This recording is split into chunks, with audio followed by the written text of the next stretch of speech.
48 hours ago, a 1-kilometre wide meteorite, composed almost entirely of gold, entered Earth's atmosphere at 60,000 kilometers per hour and hit the Sahara Desert. It is now a glowing crater the size of Luxembourg. The gold is estimated to be worth $1.2 quadrillion.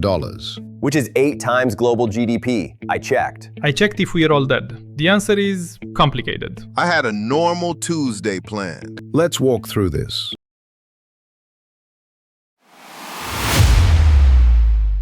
First things first, the physical reality. Glitch. What happens the moment this thing lands? Okay, so a 1-kilometer impactor hits at 60,000 kilometers per hour. That's about 100 million megatons of energy. The crater alone is 40 kilometers wide. Everything within 1,000 kilometers gets a shockwave that flattens buildings. Ejecta goes into the upper atmosphere, blocks sunlight for months. Oh, and the Sahara is now a permanent no-fly zone because the crater is still 800 degrees. But don't worry, the gold is technically still there. You just can't get to it without a heat suit rated for a pizza oven the size of a city. So the first consequence of getting the most valuable meteorite in history is a mild extinction event. Mild is doing a lot of work in that sentence, yeah. Set aside the impact for a moment. Assume the world survives intact, because the scenario demands it. Let's talk about what happens to gold the instant the meteorite is confirmed.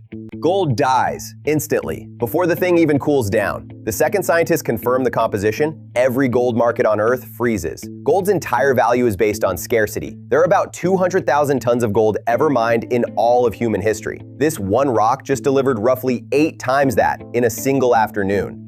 You've just inflated the gold supply by 900%. Gold doesn't drop, it evaporates. We're talking from $2,700 an ounce to somewhere between a can of beans and an apology note. Worthless. So gold jewelry is now the same as plastic jewelry. No, plastic jewelry is actually more useful. You can eat off it. Also, just a fun footnote, every central bank on Earth that was holding gold as a reserve, their reserves are now worth roughly the same as a drawer full of glitter. The US Federal Reserve, the European Central Bank, the Bank of England. Combined gold reserves, 30,000 tons. Combined post-impact value, you could maybe trade it for a decent used car, per ton.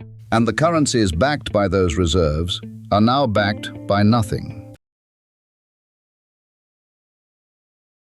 Within the first 24 hours, how many countries claim the meteorite? 5. Algeria, Mali, Niger, Libya, and Chad all claim it's in their territory, which is genuinely unclear because the crater spans 400 kilometers and 3 international borders simultaneously. The UN holds an emergency session. It lasts 6 hours and achieves nothing.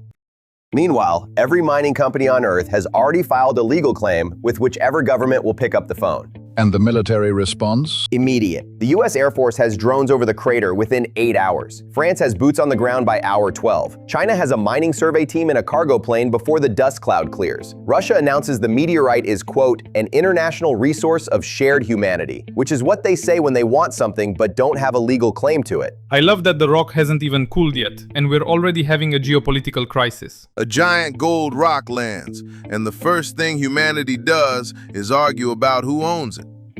I feel like we missed a step.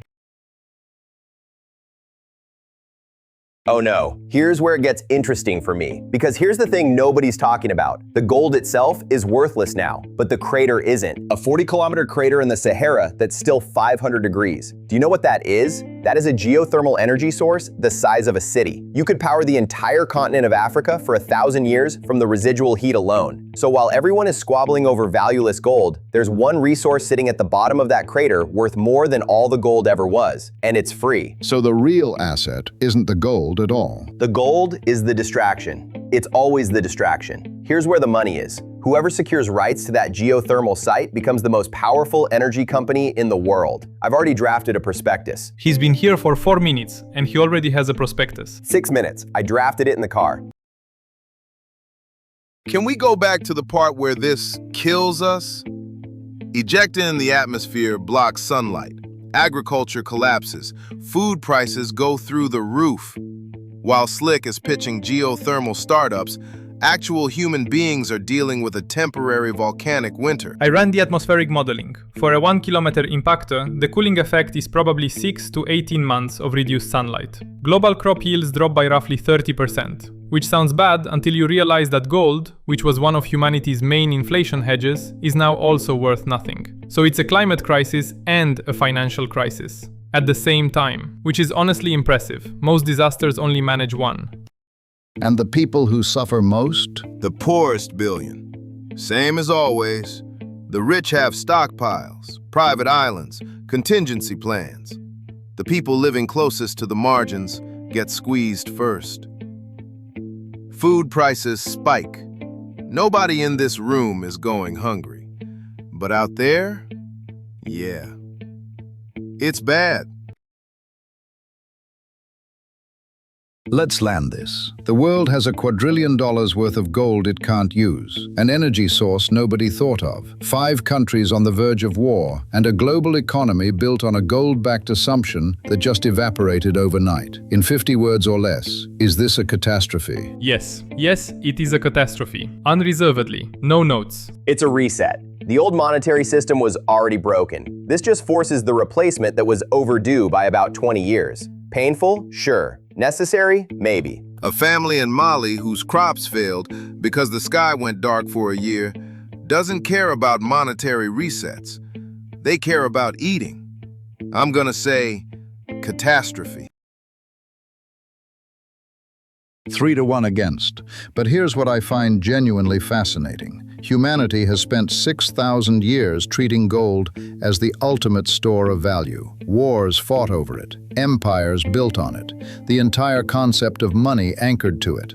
And one space rock, in a single afternoon, demonstrated that it was all made up. Gold has no inherent value. It's shiny and rare, that's it. The minute it stopped being rare, it stopped being valuable. To be fair, that's true of every currency. Exactly, which is the only real lesson here. Value is a story we tell each other. Gold's story lasted 6,000 years. That's a pretty good run. For the record, I'm still terrified, but intellectually fascinated. Both things can be true. I should have called in sick. There's a thought experiment in economics called the resource curse. Countries that discover enormous natural wealth, oil, diamonds, gold, often end up poorer, less stable, and more violent than countries with nothing. The treasure corrupts the system faster than it enriches it.